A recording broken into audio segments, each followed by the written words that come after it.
Hi, Sophie! Hi, Sin.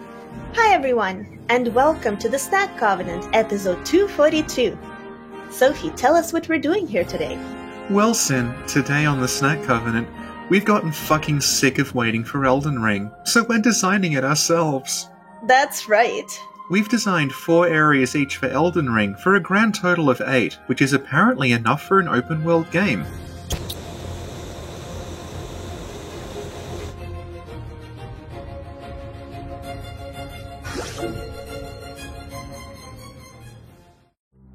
So, Sin, what is your first Elden Ring idea? The first area I designed is the beginning area. Mm-hmm. And it's called La Ronde. Mm-hmm. Now, in the previous Souls titles, we had a protagonist start their journey in some ruins, in a cemetery, in an asylum, in a clinic. But there was one place that has not yet been a starting point. Knowing you, it's something to do with food. Is it a food court? Close, it's an amusement park. Oh! So, at the beginning of Elden Ring, you wake up in a haunted house of an abandoned amusement park. You go outside, and you see the kiosks that are falling apart, the rides that are rusted, and there's a cotton candy stand with the paint peeling off of it. Oh. A tutorial introduces you to the new fighting mechanics with a game of whack-a-mole. I love it already. But that's not all. You encounter enemies, Sophie. They are undead Yeah? amusement park toys. Oh my god. So now, Sophie, you're gonna walk around this park and explore it. And once you reach the edge of the park, you see a fence. Through some trial and error, you realize that to get out of the park, you have to get the Ferris wheel to roll into the fence. But to do that, you gotta get the key to the Ferris wheel mechanism. Right. And where's the key? Does the tutorial boss have it? The key is in the cotton candy stand. Oh. And as you approach the stand, a giant cotton candy monster materializes in front of it. Oh no. I'm imagining the cotton candy stand being like Sildora in Dark Souls 2 and just cotton candy everywhere and you get stuck as you try to move through it. Oh my god, that's cool. Mhm. We'll patch that in. Okay, cool. Yeah. And so you gotta beat this boss, and the boss is weak to fire and being eaten. So it's eating a new mechanic in Elden Ring. Yeah, you can eat the bosses that are weak to being eaten. I love that. Thank you. What about you, Sophie? What's your area? Well, I took a little more of what we'll call a trad approach, because I looked at like things you would see in previous Souls games and bring them back. Mm-hmm. The first area I designed is called the Blighted Route. So you know how the Souls games, like there tends to be an area that's like a swamp and then there's paths up on top of the swamp, right? Yeah. And if you go into the swamp, it's poisonous, but if you stay on the paths, it's fine. Mm-hmm. This is the opposite, where the paths are poisonous. Yeah, and the reason the paths are poisonous is because it's a gigantic tree. It's kind of like the Great Hollow in Dark Souls. Mm-hmm. The way it works is all of the flowers on the tree are poisonous as you're going along. So if you stand too close to one of the flowers, the poison, there's like an AoE poison that affects you.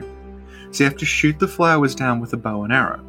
But at the same time, there are poisonous moths also floating around.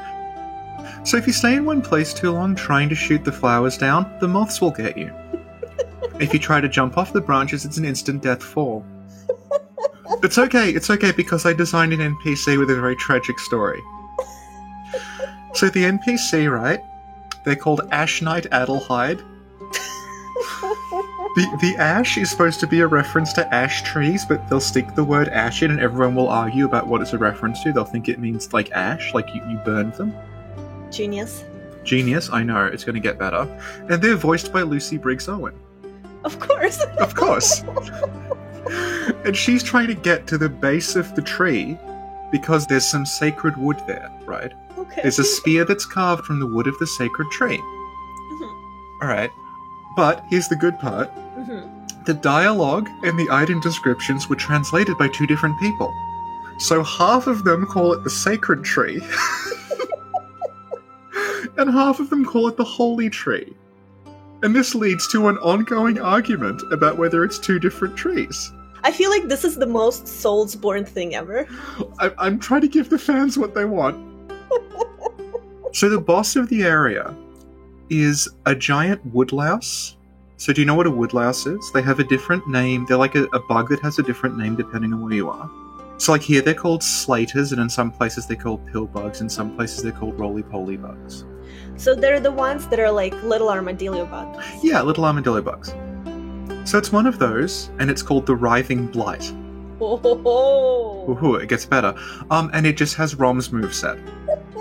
But no, with one important difference, right? It can roll up into a ball and charge at you. And the charge is designed so that if you don't immediately unlock the camera and roll back, it hits you. Yeah. Oh, I love it. Yeah, leading to, if you type its name into Google, it auto-completes how to avoid roll attack. So I was thinking, like, how does Ashen Knight Adelheide's quest end? Alright. So, after you beat the Writhing Blight, you find the spear that she's looking for, okay? And the spear is its Ishtar El from Demon Souls. That's a little callback for the true fans. Okay. So this is the spear she's been looking for. It's shit.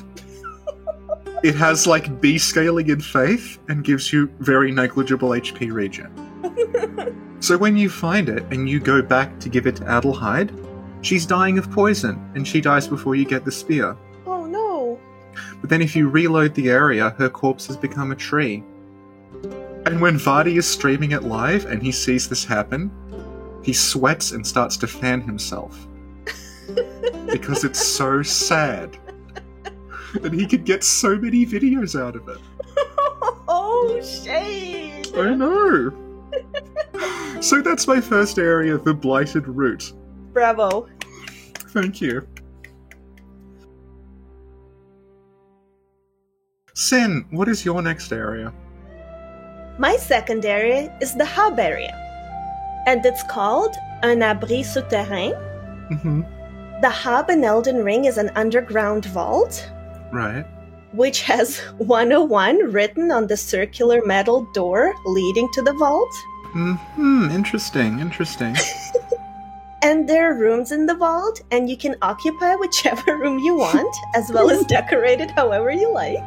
Uh-huh. But more importantly, there's a diner where the NPCs hang out. Aw, that's cute. Oh, thank you. And there are 3 NPCs that you'll interact with the most. There's the doll. Uh-huh. Her name is Mila Jovovich. Okay, I'm down with this. And she gives you your first Pip-Boy. Oh, so the Pip-Boy is a mechanic we've not heard about in Elden Ring before. It's a new mechanic. A Pip-Boy is the thing you put on your arm. Right. What if your arm falls off? If your arm falls off, you just put it on your other arm. Okay. The other NPC you encounter at the diner is the merchant called King Allen. Mm-hmm. And he sells you Nuka-Cola and other merchandise. Right. The third important NPC is the blacksmith called Andre. Uh-huh. In his free time, he bakes cakes and shares them with you. Oh, same. Yay. There's also a coffee machine in the diner. Yeah? In Elden Ring, coffee restores your health. It's like the Estus Flask. Yeah, exactly. Oh, and you get free refills. Yeah, totally. Oh my god. Our coffee machine's gonna be like the checkpoints. They are now. Oh wow. Hello, Ingrid. Ingrid agrees. Finally, there's a vending machine, and how it works is you give the vending machine your dying will bullets, and it gives you poutine and sushi, and eating those snacks levels you up. That's so good. Thank you. Yeah, so dying will bullets are what you get instead of souls, I guess. Yeah, exactly. Okay. Yeah. And now I'm going to talk about a mechanic in the Elden Ring hub that makes it different from its Soulsborne predecessors. Well, it already sounds very different, but continue. The NPCs are not always readily available to you. Oh. Yeah, like they take vacation, they go home at the end of their shift, like they have lives. Kind of like Dark Souls 1, where they'd like come and go from Filing Shrine. Yeah, exactly. Yeah, okay. I'm down with this. And they specifically ask you not to bother them with work stuff outside of work hours. Okay, I'm liking this. And that's about it. That's the hub. Okay, that's a really good hub. Oh, thank you. How does it connect to other areas? Well, since it's underground, Yeah, oh, okay. it's like underground tunnels all over it. Are they very long tunnels to allow for loading? But if you go too quickly, the next area doesn't load and you just fall through the world and disappear? Yes. It's everything we loved about Dark Souls. It's back again. Sophie, tell me about your second area. Okay, my second area, going back to like what makes Dark Souls great, it's the lighthouse from Uzumaki. Oh. It's called Pharos Tower.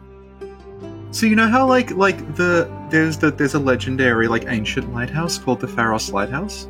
Mm-hmm. Okay, it's called the Pharos Tower, and it's only ever referred to as the Pharos Tower. Now, it's very clearly a lighthouse. Everything about it is designed around being a lighthouse, but because they never call it a lighthouse, there's a series of raging arguments about what it is. And the fact it's called Pharos Tower makes people think it is a reference to Dark Souls 2, because that has the Doors of Pharos in it, and they're like shared universe. And if you ever say it's a lighthouse, they will say it doesn't say that in the script, and that's the only canon.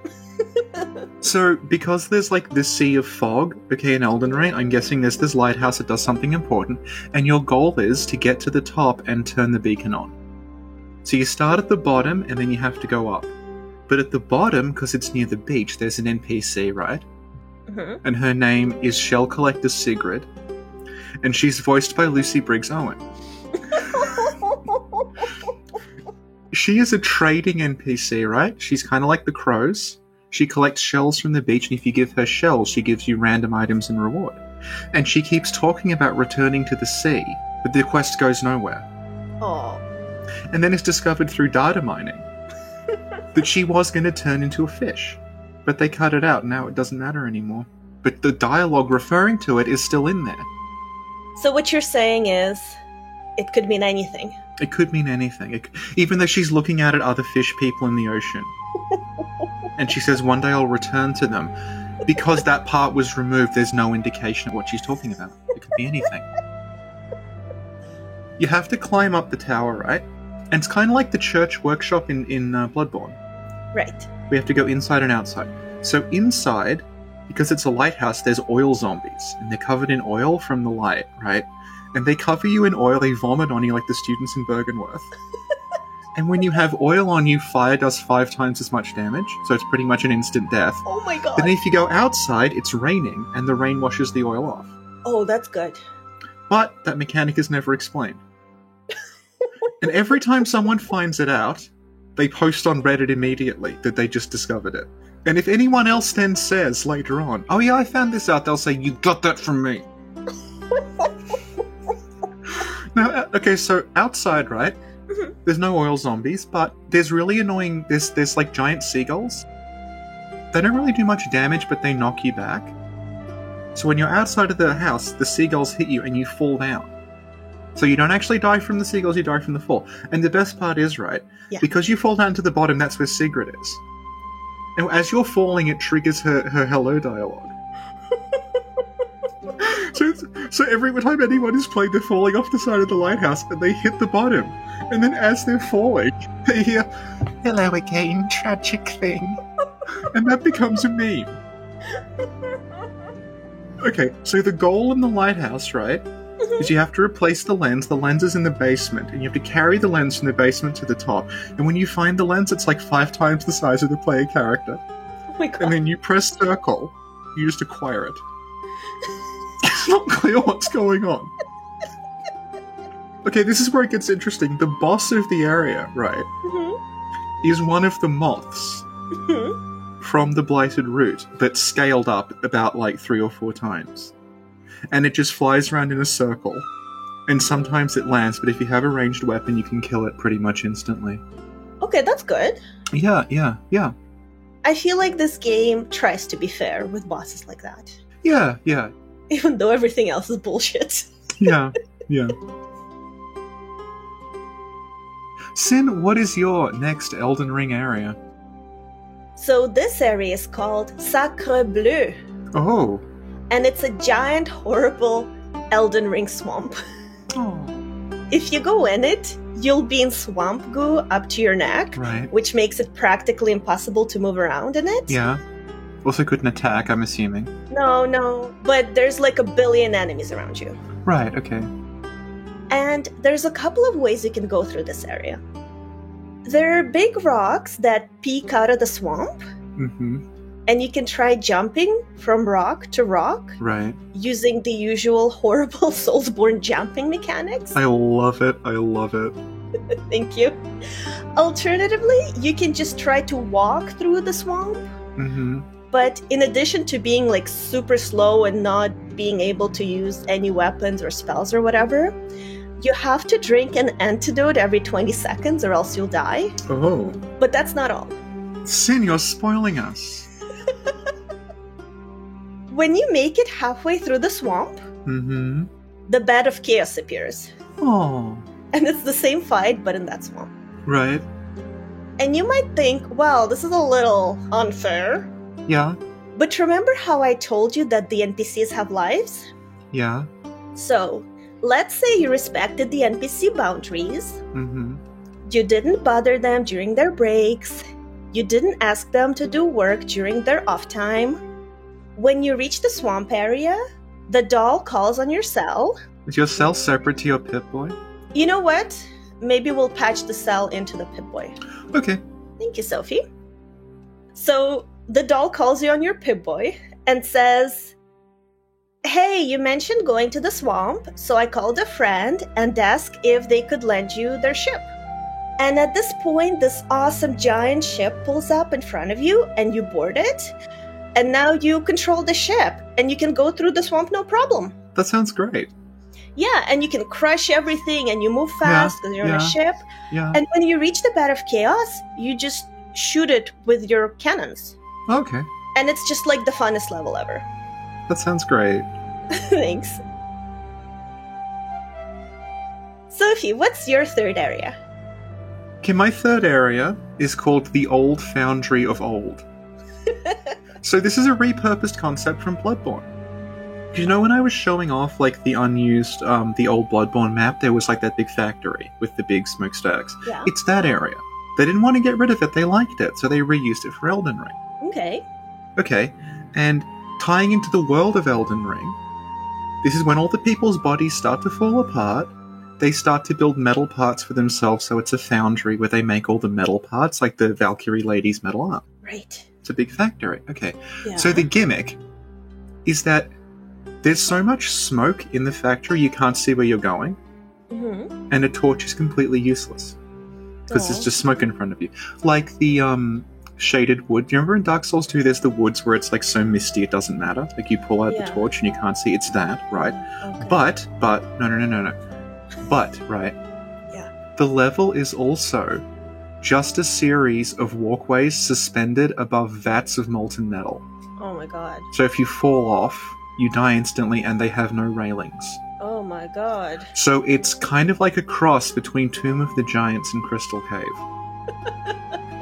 Now, you might think that sounds bullshit, but on Reddit, they will inform you that you can actually very clearly see where the paths are, because when sparks sometimes fall from the ceiling, they'll hit the ground in front of you. So as long as you just look for that, while fighting a whole lot of monsters on a bridge, you'll be fine. Thank you, Sophie. The point is, the Master Miyazaki doesn't want you to win. So the boss of this area Mm-hmm. is called Golden King Ferdinand. And so much of his body has rotted away, he's just a brain and a spine. But he's built a bunch of metal bodies for himself. So he's kind of like Tower Knight, where like the metal body, you can't really hurt it, but you can hurt his head. Okay. But the gimmick is, he has a whole lot of different ones. So every time one of the bodies falls over, the brain levitates out and jumps into the next one. But here's the cool part. Every single one gives you a different drop. So if you want the full set, you have to co-op the boss, like, at least 5 times. But, you're gonna have to signal to the people you're co-oping with what order to do the bodies in. Because if they get it wrong, you get the wrong drop and you gotta do the whole thing again. Oh my god, that's awesome. I love this. Yeah, have fun. So the NPC here is an alchemist called Elmira. Okay? And she's voiced by Lucy Briggs Owen.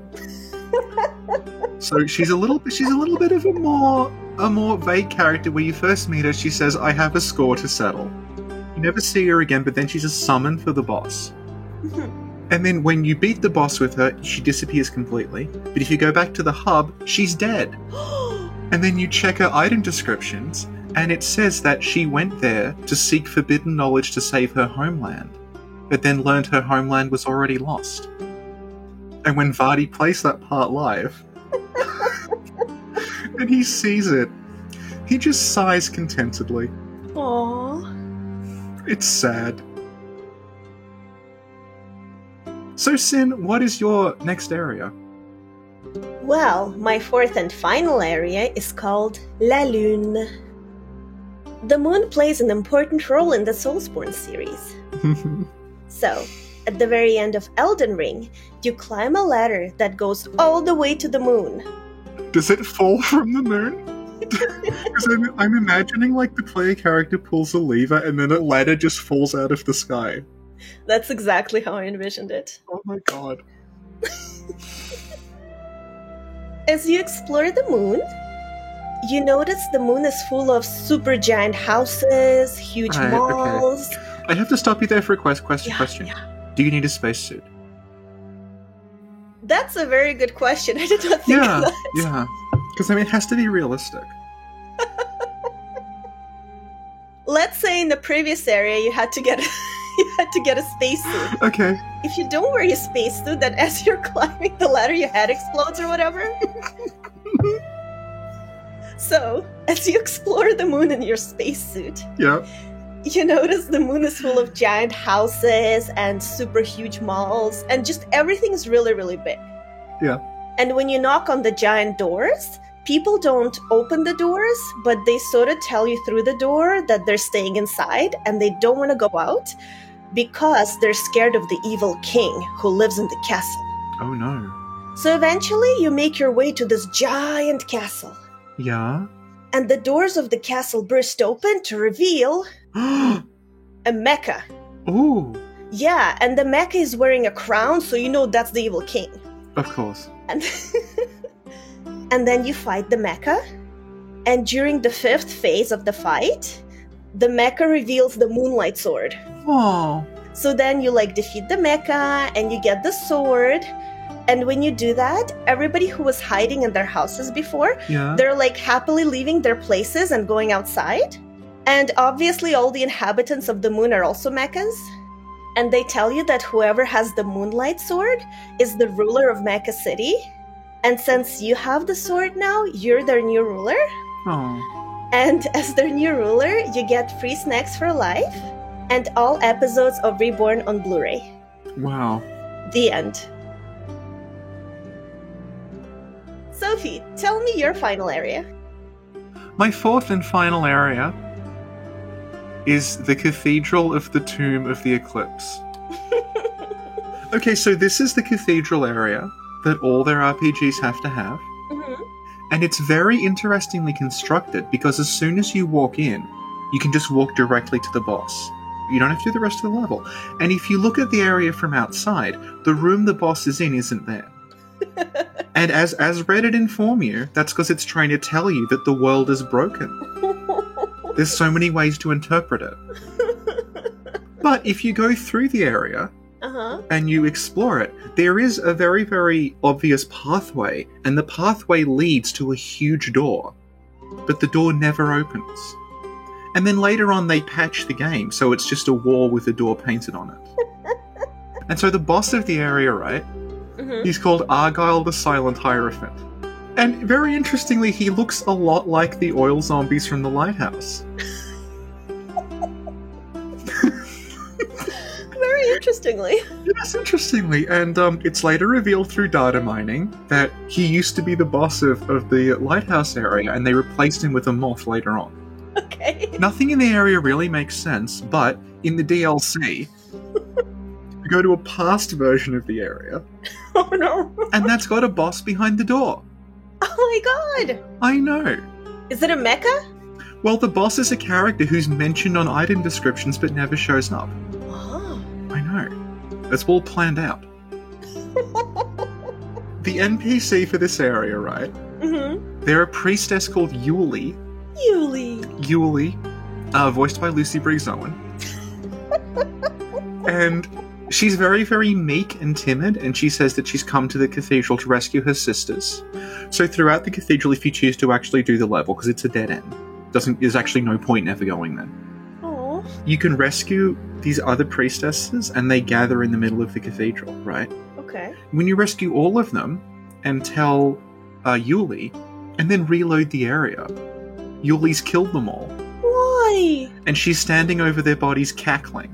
And then she attacks you, and there's no explanation. Oh, I don't like that. It never explains what's going on.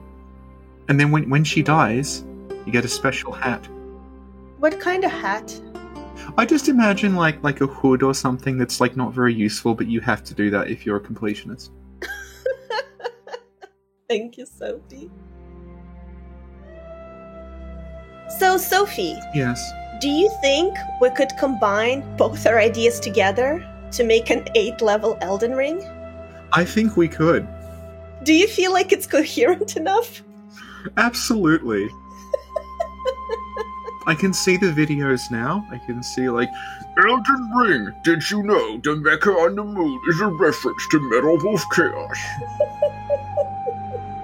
Well, actually, that's not what inspired the mecha on the moon. Oh. What was it? Sailor Moon. Oh. Do you want to guess what inspired my other ideas? Certainly. I don't know if you know, but La Ronde was the name of the amusement park here in Montreal. So what do you think inspired the first area? The amusement park in Montreal that you named it after. No! Sophie! Look into my eyes. Reborn! Specifically, The episode with the panda. there's literally an amusement park where the mafia go to relax, Sophie. Oh, Mafia Land! That's right! I know. I don't know what came over me. It's like my brain's blotting these things out. And do you know what inspired my vault shelter? I love Vault Shelter because it sounds like some knockoff of Fallout Shelter that's it's like free but driven entirely by ads, and it steals your credit card info. And the swamp idea, do you know what inspired that? No. Boundaries. Oh, okay. Because I feel like people don't get rewarded enough for respecting each other's boundaries. That's true, particularly in Souls, where you need to kill NPCs to get things.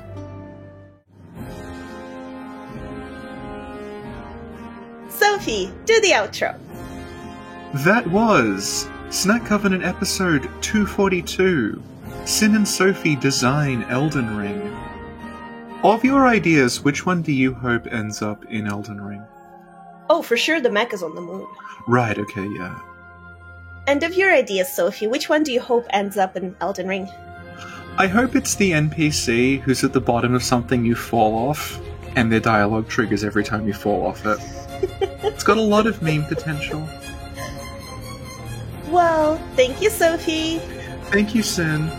Thank you, everyone, for listening. And see you all next time. Bye! Bye!